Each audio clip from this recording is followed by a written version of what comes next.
नमस्कार बच्चों। तो आज हम लोग एक नई चैप्टर लेकर के आए हैं।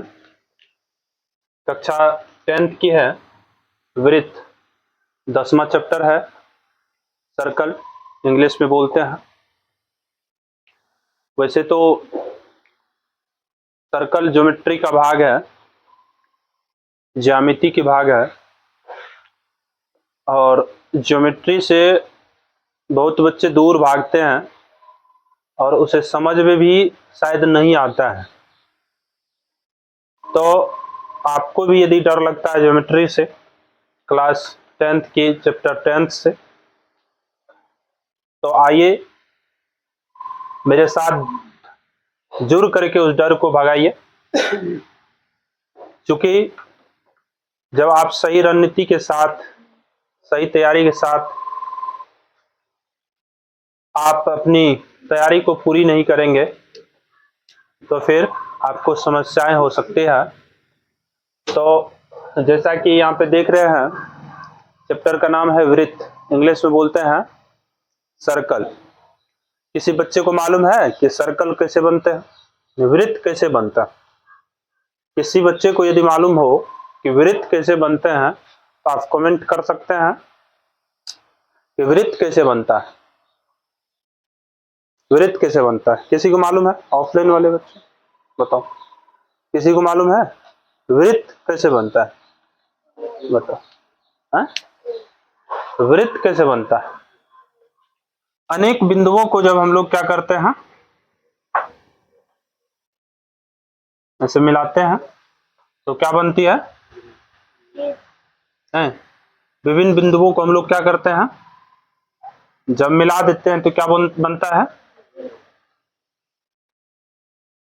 तो इसमें यदि कोई पूछ ले आपसे कि कितने बिंदु रहती है, और भी हो सकती है, जितना आप डाल सकते हैं उतना हो सकते हैं, नहीं?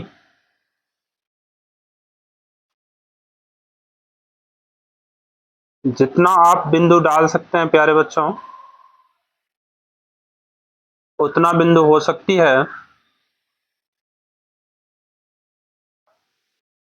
तो इस बात को याद रखना है कि विभिन्न बिंदुओं से या अनंत बिंदुओं से मिलकर के क्या बनता है? वृत्त बनता है। जब विभिन्न बिंदुओं यानी अनंत बिंदुओं को हम लोग क्या करते हैं, एक साथ क्या करते हैं, जोड़ देते हैं। नहीं, आप कैसे भी जोड़िए, देखिए यदि आप ऐसे बिंदु को रखिएगा तो ये कभी जुड़ सकता है? प्रारंभिक बिंदु और अंतिम बिंदु नहीं जुड़ सकता है। लेकिन यदि आप गोलाकार रूप में इसको लेकर के जाते हैं, कर्व करते हैं, मोड़ते चलते हैं, तो वृत्त का निर्माण हो जाता है। वृत्त का निर्माण हो जाता है। समझ गए बात को? तो अनंत बिंदुओं से मिलकर के क्या बनता है? वृत्त बनता है। और वृत्त में जो है एक केंद्र होते हैं। एक क्या होते हैं प्यारे बच्चों? केंद्र होते हैं, जिसका इंग्लिश हो जाता है सेंटर। तो सी फॉर सेंटर होता है, इसलिए सी से इसको इंडिकेट करते हैं, सूचित करते हैं। ठीक है, इसको किस चीज से सूचित करते हैं? सी से सूचित करते हैं, यानी कि केंद्र को सूचित करते हैं किससे? सी से। और इस केंद्र से यदि हम लोग वृत्त की पथ पर, रेखा का किसी भी पथ के किसी भी बिंदु पर, बिंदु को यदि मिला दें, इसको केंद्र को, नहीं, वृत्तीय पथ के किसी भी बिंदु को यदि केंद्र से मिला दें तो वो जो रेखा एक ड्रॉ बनता है, नहीं, वो क्या कहलाएगा? क्या कहलाएगा बताओ? त्रिज्या कहलाएगा। क्या कहलाएगा? त्रिज्या कहलाएगा। इंग्लिश में क्या बोलते हैं? रेडियस। क्या बोलते हैं? रेडियस बोलते हैं। क्या बोलते हैं? रेडियस बोलते हैं। और इस वृत्तीय पथ को क्या बोलते हैं ये बता दो? परिधि बोलते हैं। क्या बोलते हैं? वृत्तीय पथ को क्या बोलते हैं प्यारे बच्चों? इस वृत्तीय पथ को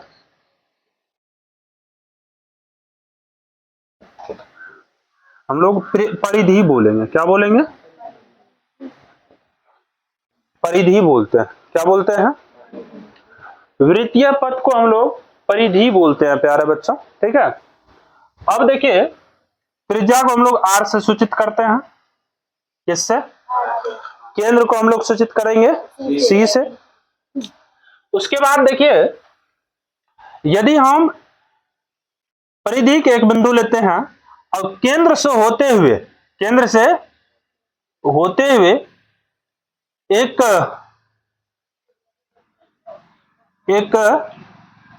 रेखा खींच दें या परिधि के एक बिंदु से दूसरे बिंदु को केंद्र से होते हुए मिला दें। नहीं, कहां से? केंद्र से होते हुए, तो उस रेखा को हम लोग क्या बोलेंगे? क्या बोलेंगे? व्यास बोलेंगे। क्या बोलेंगे? तो इस रेखा को यहां से यहां तक को हम लोग क्या बोलेंगे? व्यास बोलेंगे। क्या बोलते हैं? व्यास। दरअसल ये जीवा होते हैं। क्या होते हैं? जीवा होते हैं। आप जीवा कहीं से भी खींच सकते हैं। यहां से खींच सकते हैं, यहां से खींच सकते हैं, ऐसे खींच सकते हैं, ऐसे खींच सकते हैं, ऐसे खींच सकते हैं, ऐसे खींच सकते हैं। लेकिन यदि आप केंद्र से होकर के खींच दिए व्यास, कहां से होकर के? केंद्र से होकर के खींच दिए व्यास, तो उस व्यास को हम लोग क्या बोलेंगे? सॉरी, केंद्र से यदि आप जीवा खींच दिए, क्या खींच दिए? ये सभी जीवा है। ये जो जितना भी हम लोग खींच रहे थे ये सब क्या है? जीवा है। क्या है? ये सब क्या है? जीवा है। और यदि केंद्र से हम लोग जिस जीवा को खींच दिए, कहां से? केंद्र से होकर के यदि जिस जीवा को हम लोग खींच देंगे, उस जीवा को हम लोग क्या बोल देंगे? व्यास बोल देंगे। क्या बोल देंगे? व्यास बोल देंगे। इसको डी से सूचित करते हैं। किससे? डी से सूचित करते हैं। नहीं, तो ये व्यास हो गया। क्या हो गया? व्यास हो गया। व्यास किसको बोलेंगे? वृत्त की सबसे बड़ी जीवा को, वृत्त की सबसे बड़ी जीवा को व्यास कहते हैं। क्या कहते हैं?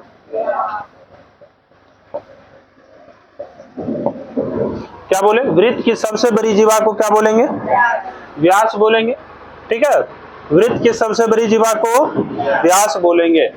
उसके बाद व्यास यदि पूछा जाए कि कितना व्यास खींच सकते हैं, किसी वृत्त में कितना व्यास खींच सकते हैं, कितना व्यास बना सकते हैं, तो प्यारे बच्चों व्यास जो होते हैं ये अनंत होते हैं। कितना? अनंत होते हैं। ठीक, वृत्त में कितने बिंदु होते हैं या कितने बिंदु से ये वृत्त बनता है, तो जवाब देना है अनंत बिंदु से। कितने बिंदु से? इस वृत्तीय पथ को, ये जो वृत्त बना है, इस पथ को, इस रास्ता को हम लोग क्या बोलेंगे प्यारे बच्चों? परिधि बोलेंगे। वृत्तीय पथ को परिधि कहते हैं। क्या कहते हैं? वृत्तीय पथ को क्या कहते हैं? परिधि कहते हैं। ठीक है, उसके बाद जब हम लोग परिधि के एक बिंदु से दूसरे बिंदु को मिला दें कहीं पे भी, तो वो क्या कहलाएगा? जीवा कहलाएगा। देखो, परिधि के या वृत्तीय पथ के किसी एक बिंदु को यदि दूसरे बिंदु से मिला दे, किसी एक बिंदु से दूसरे बिंदु को मिला दे, तो वो क्या कहलाएगा? जीवा कहलाएगा। हमने क्या बोला कि वृत्तीय पथ के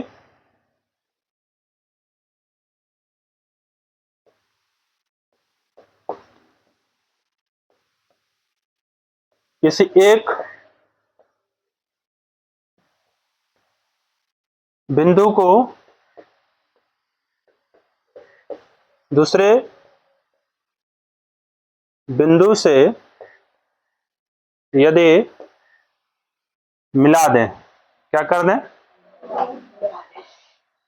मिला देते हैं तो जीवा बनता है। तो क्या बनता है? तो जीवा बनता है। इतना बात आप लोग समझ गए कि जीवा किसको बोलेंगे? त्रिज्या तो समझ गए कि वृत्तीय पथ के किसी एक बिंदु से यदि केंद्र को मिला दें, किसको मिला दें? केंद्र को मिला दें, तो क्या बनेगा? त्रिज्या बनेगा। अब कोई पूछ ले प्यारे बच्चों की त्रिज्या कितना खींच सकते हैं हम लोग? किसी भी वृत्त में त्रिज्याएं कितने हो सकते हैं? अनंत त्रिज्या। कितने त्रिज्या? अनंत त्रिज्या होगी। कितने त्रिज्याएं? अनंत त्रिज्या होगी। कितनी त्रिज्या है? अनंत त्रिज्या हम लोग खींच सकते हैं। कोई यदि पूछ ले कि कितना वृत्तीय पथ में कितना बिंदु होते हैं? अनंत बिंदु होते हैं। अनंत बिंदु से वृत्त बनता है। क्या बनता है? अनंत बिंदु से वृत्त बनता है। उसके बाद यदि कोई पूछ ले कि व्यास को किसको बोलेंगे, तो वृत्तीय पथ की सबसे बड़ी जीवा को व्यास कहते हैं। और व्यास भी अनंत हो सकते हैं। व्यास कितने हो सकते हैं? अनंत हो सकते हैं। कैसे? किसी भी एक बिंदु से उठाइए, खींच दीजिए, केंद्र से होकर के, नहीं, कहां से होकर के? केंद्र से होकर के, सभी क्या हो जाएगी? व्यास हो जाएगी। सभी क्या हो जाएगी? व्यास हो जाएगी। ठीक। अब व्यास जो होते हैं ना, व्यास जो होते हैं वो त्रिज्या के दुगुना होते हैं। त्रिज्या के क्या होते हैं? त्रिज्या के दुगुना होते हैं। त्रिज्या के व्यास क्या होते हैं? वृत्त त्रिज्या के, वृत्त की त्रिज्या के। चलिए, तो यहाँ पे वृत्त का व्यास बराबर क्या हो जाता है? वृत्त की त्रिज्या जो होती है वो वृत्त के व्यास का आधी होती है। इसका मतलब हुआ कि वृत्त का व्यास जो होते हैं वो वृत्त की त्रिज्या का दुगुनी होते हैं। क्या होते हैं? दुगुनी होते हैं। त्रिज्या का दुगुनी होते हैं कौन? व्यास। त्रिज्या का दुगुना कौन होता है? अब दो गुना इसमें है तो इसमें दो से गुना है, तो ये नहीं समझ जाइए कि त्रिज्या ही व्यास का दुगुना है। नहीं, ये दो इसलिए इसमें गुना किया गया है त्रिज्या में, क्योंकि व्यास ऑलरेडी क्या है? दुगुना है। व्यास क्या ऑलरेडी दुगुना है। दुगुना यदि है तो इक्वल करने के लिए आप क्या कीजिएगा? इसमें दो से गुना कीजिएगा तभी तो इक्वल होगा, बराबर होगा। नहीं तो यहां से व्यास बराबर क्या हो गया? डी हो गया। और त्रिज्या को आर से सूचित करते हैं, तो डी बराबर क्या हो गया? 2 इंटू आर। तो आर बराबर क्या हो जाएगा आपका? बताओ। डी बटे 2 हो जाएगा, यानी व्यास बटे 2 हो जाएगा। ठीक है, तो ये हो गया। अब समझिए, त्रिज्या तो हो गया, व्यास का क्या होते हैं? त्रिज्या आधा होते हैं। वृत्त का व्यास का आधे होते हैं कौन? वृत्त की त्रिज्या। वृत्त की त्रिज्या क्या होते हैं? वृत्त के व्यास का आधा। और व्यास के बारे में यदि पूछ लेंगे तो वृत्त की त्रिज्या का दुगुना। वृत्त के त्रिज्या का दुगुना होते हैं व्यास, और इसका मतलब हुआ कि व्यास के आधे होते हैं त्रिज्या। आप वैसे भी समझिए, देखिए ये वृत्त हुआ, ये है त्रिज्या, ये क्या है? त्रिज्या। और ये पूरा है व्यास। ये पूरा क्या है? व्यास। व्यास है, तो व्यास पूरा हो गया, जबकि त्रिज्या इतना ही है। त्रिज्या इतना ही है, नहीं तो व्यास क्या हुआ? त्रिज्या का दुगुना हुआ। जितना ये दूरी उतना ही ये दूरी। नहीं, यदि एक ये रहेगा तो ये पूरा कितना? 2। इसका मतलब क्या हुआ? व्यास दुगुना होते हैं। व्यास क्या होते हैं? किसका? त्रिज्या का। इस त्रिज्या क्या होते हैं? व्यास का आधा होते हैं। त्रिज्या क्या होते हैं? आधा। किसका? व्यास का। अच्छा, व्यास क्या होते हैं? त्रिज्या का दुगुना। क्या होते हैं?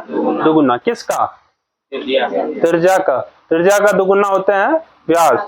इसका मतलब व्यास का आधा होते हैं त्रिज्या। समझ गए बात को? तो इसको याद रखिएगा। समझ गए? अब चलिए एक और चित्र पे चलते हैं, फिगर पे चलते हैं।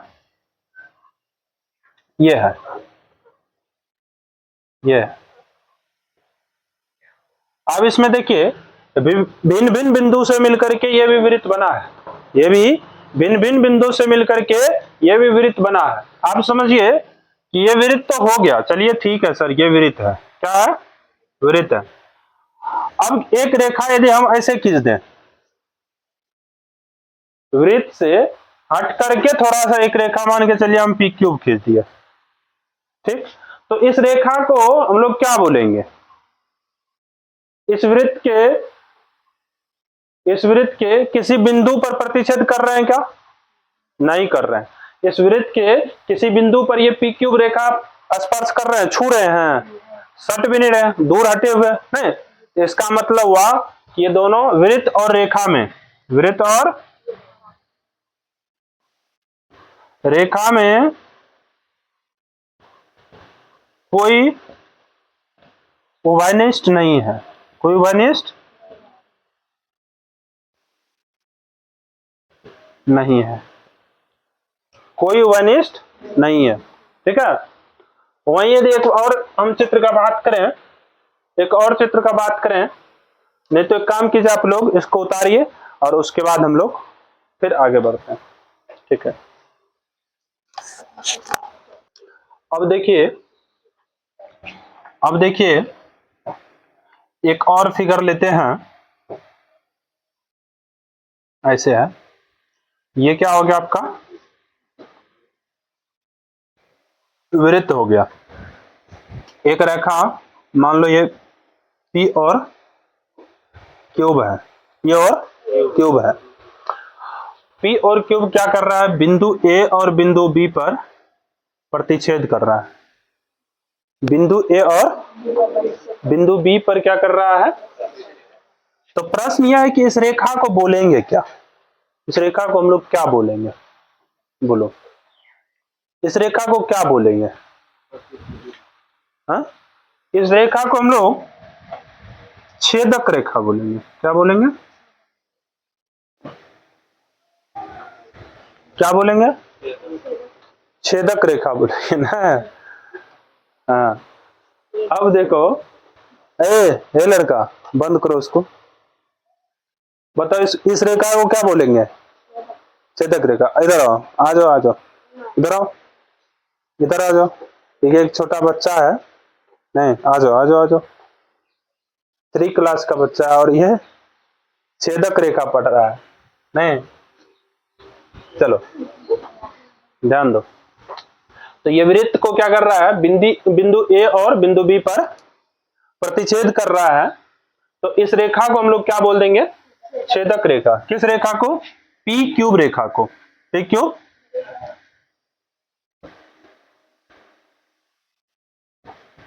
छेदक रेखा कहेंगे।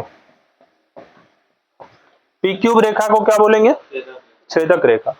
और बिंदु ए और बिंदु बी को क्या बोलेंगे, ये बता दो। बिंदु ए तथा बिंदु बी, बिंदु ए तथा बिंदु बी को हम लोग क्या बोलेंगे, ये बता दो। क्या बोलेंगे, बिंदु ए और बिंदु बी को हम लोग क्या बोलेंगे, बताओ। इसको छेदक बिंदु बोलेंगे। क्या बोलेंगे, छेदक बिंदु बोलेंगे। क्या बोलेंगे, छेदक बिंदु बोलेंगे। क्या बोलेंगे, छेदक बिंदु बोलेंगे।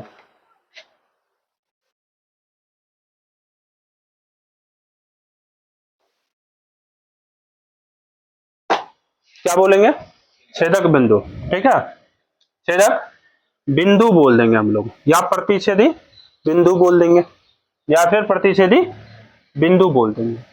अब देखो एक और फिगर लेते हैं, और इसमें क्या होता है, ऐसे रेखा आती है, और ये मान लीजिए ये पी क्यूब जो रेखा है, ये बिंदु बिंदु ए पर क्या कर रही है, बिंदु ए को प्रतिच्छेद कर रहे हैं, बिंदु ए को प्रतिच्छेद कर रही है, मतलब किसी एक बिंदु को प्रतिच्छेद कर रही है, किसी एक बिंदु को क्या कर रही है, प्रतिच्छेद कर रही है। तो किसी एक बिंदु को यदि प्रतिच्छेद करे, किसी एक बिंदु को यदि, देखो वृत्त के किसी, यदि वृत्त के किसी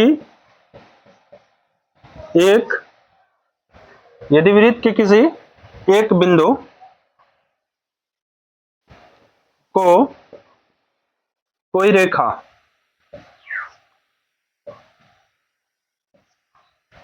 क्या करें,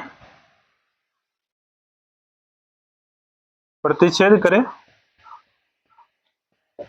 तो उसे हम लोग क्या बोलेंगे, स्पर्श रेखा बोलेंगे। तो उस रेखा को, तो उस रेखा को स्पर्श रेखा कहेंगे।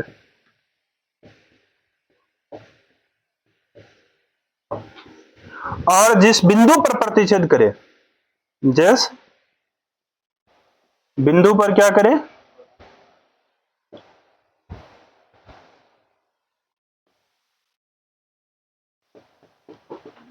उस बिंदु को क्या बोलेंगे?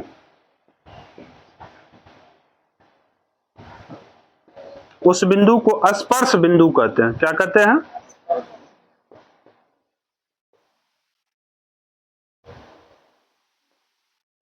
उस बिंदु को क्या बोलेंगे? तो ये बिंदु क्या हो गया प्यारे बच्चों? स्पर्श बिंदु हो गया। क्या हो गया? और ये रेखा क्या हो गया? स्पर्श रेखा। क्या हो गया? स्पर्श रेखा। अब प्रश्न ये है कि कितनी स्पर्श रेखाएं किसी वृत्त में हम लोग खींच सकते हैं, ये बता दो। कितनी स्पर्श रेखाएं हम लोग किसी वृत्त में खींच सकते हैं, ये बता दो। बताओ कितनी स्पर्श रेखाएं किसी वृत्त में हम लोग खींच सकते हैं? तो प्यारे बच्चों, अनंत स्पर्श रेखाएं हम लोग किसी वृत्त में खींच सकते हैं। अनंत स्पर्श रेखाएं, कहीं से भी आप खींचिए, अनंत स्पर्श रेखाएं खींच सकते हैं। अनंत स्पर्श रेखाएं क्यों खींच सकते हैं? प्रश्न यह है। अनंत स्पर्श रेखाएं अनंत स्पर्श रेखा हम लोग खींच सकते हैं। प्रश्न यह है कि अनंत स्पर्श रेखाएं क्यों खींच सकते हैं? हम लोग अनंत स्पर्श रेखाएं इसलिए खींच सकते हैं क्योंकि वृत्त अनंत अनंत बिंदु से मिलकर के बने होते हैं। कितने बिंदु से? अनंत बिंदु से। और प्रत्येक बिंदु पर हम लोग स्पर्श रेखाएं खींच सकते हैं। इसीलिए हम लोग अनंत स्पर्श रेखाएं खींच सकते हैं किसी वृत्त में। समझ गए बात को? तो किसी वृत्त में कितने स्पर्श रेखाएं खींच सकते हैं? अनंत स्पर्श रेखाएं हम लोग किसी वृत्त में खींच सकते हैं। समझ गए बात को? किसी वृत्त में हम लोग अनंत स्पर्श रेखाएं खींच सकते हैं। इतना समझ में आ गया? यदि वृत्त के किसी एक बिंदु पर कोई रेखा प्रतिच्छेद करे तो उस रेखा को हम लोग क्या बोलेंगे? स्पर्श रेखा बोलेंगे। जिस बिंदु, अब देखो, जिस बिंदु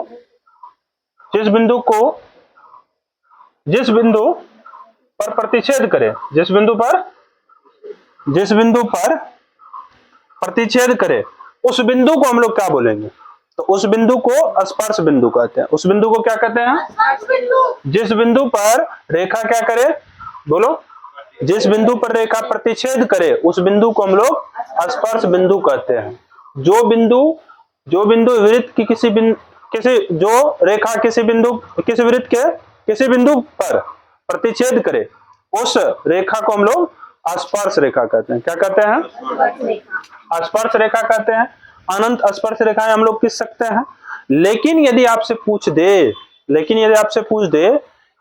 कि समांतर स्पर्श रेखाएं कितने खींच सकते हैं, ये बताओ। समांतर स्पर्श रेखाएं हम लोग कितने खींच सकते हैं, बताओ। समांतर स्पर्श रेखाएं प्यारे बच्चों कितने खींच सकते हैं? समांतर स्पर्श रेखाएं कितने खींच सकते हैं हम लोग, बताओ। समांतर स्पर्श रेखाएं कितने खींच सकते हैं, बताओ। समांतर स्पर्श रेखाएं किसी वृत्त में कितने खींच सकते हैं, बताओ। समांतर स्पर्श रेखाएं कितने खींच सकते हैं? तो समांतर स्पर्श रेखा यदि पूछे, क्या पूछे, इधर लिखते हैं या फिर हम लोग नेक्स्ट पेज पे चले। चलो यहां पे देखो, यहां पे ध्यान दो। यहां पे समांतर स्पर्श रेखाएं केवल दो खींच सकते हैं। क्या? समांतर स्पर्श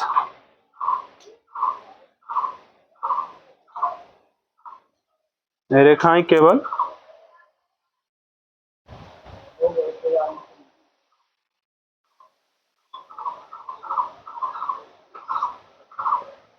समांतर स्पर्श रेखाएं केवल हम लोग दो खींच सकते हैं। ठीक है, तो इसको आप लोग उतारिए, उसके बाद हम लोग फिर आगे बढ़ते हैं। चलिए अब देखिए कि कोई वृत्त है, कोई क्या है, वृत्त है, और ये केंद्र हो गया, ये क्या हो गया, त्रिज्या हो गया। क्या हो गया? यदि आपसे कोई पूछ ले कि वृत्त का परिधि बराबर सूत्र क्या होता है? क्या होता है? 2πr होता है। और वृत्त का क्षेत्रफल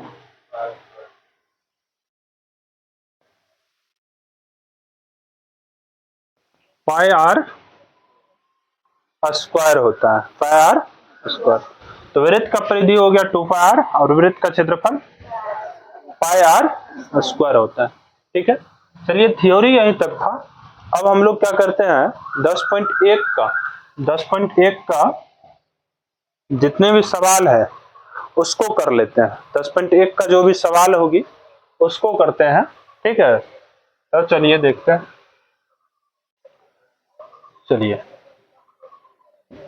1 नंबर का सवाल बताइए। पहला 1 नंबर का सवाल देखिए क्या है। चलिए मैथमेटिक्स निकाल लेते हैं।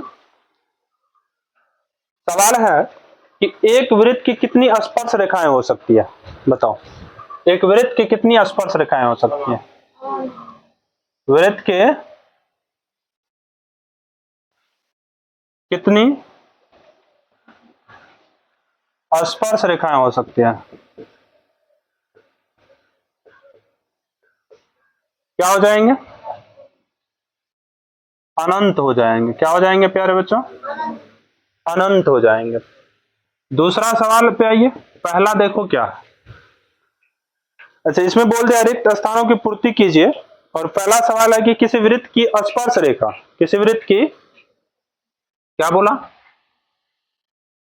किसी वृत्त की स्पर्श रेखा, किसी वृत्त की स्पर्श रेखा, ध्यान दो यहां पे, उसे डैश बिंदुओं पर प्रतिच्छेद करता है। बताओ, स्पर्श रेखा उसे डैश बिंदु पर क्या करते हैं? प्रतिच्छेद करते हैं।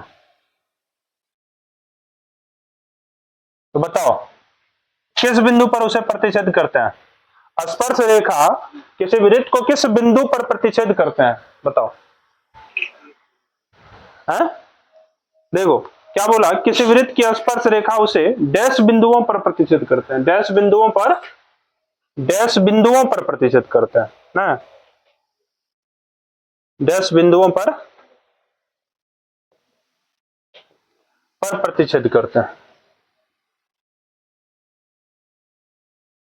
तो किसी भी वृत्त की स्पर्श रेखा जो है उसे एक बिंदु पर प्रतिच्छेद करते हैं। कितने बिंदु पर? एक बिंदु पर। तो इसका आंसर क्या हो जाएंगे? 1 हो जाएंगे। ठीक है, दूसरा सवाल है कि वृत्त को 2 बिंदुओं पर प्रतिच्छेद करने वाली रेखा को क्या कहते हैं? बताओ, वृत्त को 2 बिंदुओं पर प्रतिच्छेद करने वाली रेखा को क्या कहते हैं? जस्ट बताएं, क्या बोलते हैं? छेदक रेखा कहते हैं। क्या कहते हैं? वृत्त को 2 बिंदुओं पर प्रतिच्छेद करने वाली रेखा को छेदक रेखा कहते हैं। क्या कहते हैं? अगला है, एक वृत्त की डैश समांतर स्पर्श रेखाएं हो सकती हैं। कितनी समांतर स्पर्श रेखाएं हो सकते हैं?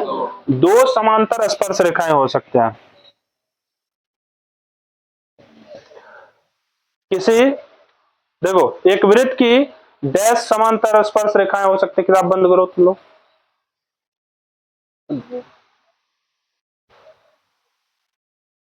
एक वृत्त की डैश समांतर स्पर्श रेखाएं हो सकते हैं। तो एक वृत्त के कितने स्पर्श रेखाएं हो सकते हैं? समांतर स्पर्श रेखाएं। स्पर्श रेखा यदि पूछेंगे तब तो अनंत, लेकिन क्या पूछा गया? समांतर स्पर्श रेखा। क्या पूछा गया है? तो समांतर स्पर्श रेखा केवल 2 होते हैं। और यदि पूछ ले कि एक वृत्त की कितनी स्पर्श रेखाएं होती है, तब क्या? अनंत। दो होंगे? नहीं। किसी वृत्त की कितनी स्पर्श रेखाएं खींच सकते हैं? अनंत। यदि पूछ लेंगे किसी वृत्त की कितनी समांतर स्पर्श रेखाएं हो सकते हैं? 2। ठीक है, चलिए चौथा है, 4 नंबर का देखा था कि वृत्त तथा उसकी स्पर्श रेखा के उभयनिष्ठ बिंदु को क्या कहते हैं? वृत्त तथा उसकी स्पर्श रेखा के उभयनिष्ठ बिंदु को क्या कहते हैं प्यारे बच्चों? ये एक वृत्त है, ये एक कोई रेखा है। क्या है? तो वृत्त तथा उसकी स्पर्श रेखा, ये स्पर्श रेखा हो गया। क्या हो गया? तो स्पर्श रेखा के उभयनिष्ठ बिंदु को, इस बिंदु को क्या बोलेंगे? स्पर्श बिंदु बोलेंगे। क्या बोलेंगे? स्पर्श बिंदु बोलेंगे। नहीं, अब आगे है, चलिए ये 2 नंबर का खत्म हुआ, कंप्लीट हो गया। अब हम लोग 3 नंबर के सवाल को देखते हैं। इसमें सवाल है कि 5 सेंटीमीटर त्रिज्या वाले एक वृत्त है। 5 सेंटीमीटर वाले एक क्या है? वृत्त है। उसके बिंदु, देखो वृत्त के बिंदु P पर स्पर्श रेखा, बिंदु P पर क्या होता है, इसको हम मान लेते हैं P, ये केंद्र हो गया तो O हो गया। क्या हो गया? O हो गया। इसको मान लेते हैं P बिंदु। क्या मान लेते हैं? P बिंदु। तो बिंदु P पर स्पर्श रेखा P क्यूब है। स्पर्श रेखा बिंदु P पर क्या है? P क्यूब है। क्या है? P क्यूब है। ठीक, P क्यूब केंद्र O से जाने वाली रेखा से बिंदु Q पर मिलती है। P क्यूब क्या करती है? केंद्र O से जाने वाली रेखा बिंदु किससे मिलती है? क्यूब से मिल जाती है। बिंदु किससे मिल जाती है? क्यूब से मिल जाती है। और इस प्रकार मिलती है कि O क्यूब बराबर, O से क्यूब बराबर 12 सेंटीमीटर हो जाती है। क्या हो जाती है? तो P क्यूब की लंबाई पूछा, इसकी लंबाई पूछा जाए आपसे। तो आप समझिए जरा कि स्पर्श रेखा और त्रिज्या, स्पर्श रेखा और त्रिज्या जिस बिंदु पर मिलती है उस बिंदु पर कौन सा कोण बनता है? समकोण बनता है। कौन सा कोण बनता है? समकोण। तो ये समकोण हो गया। क्या हो गया? समकोण हो गया। अब समकोण के सामने की भुजा को हम लोग क्या बोलते हैं? कर्ण बोलते हैं। तो ये भुजा क्या हो गया आपका? कर्ण हो गया। अब ये हो सकता है लंब, ये हो सकता है आधार। लंब और आधार है। नहीं, अब समझिए, आपको क्या बोला है निकालने? आपको बोला है लंब निकालने। क्या बोला है? लंब। तो आप बताइए लंब बराबर यानी P बराबर सूत्र क्या होता है पाइथागोरस प्रमेय से? तो इसमें तो आप लिख दीजिएगा ये कि OP बराबर हो गया 5 सेंटीमीटर, O क्यूब बराबर हो गया 12 सेंटीमीटर। आपसे P क्यूब बराबर पूछा है पाइथागोरस प्रमेय से।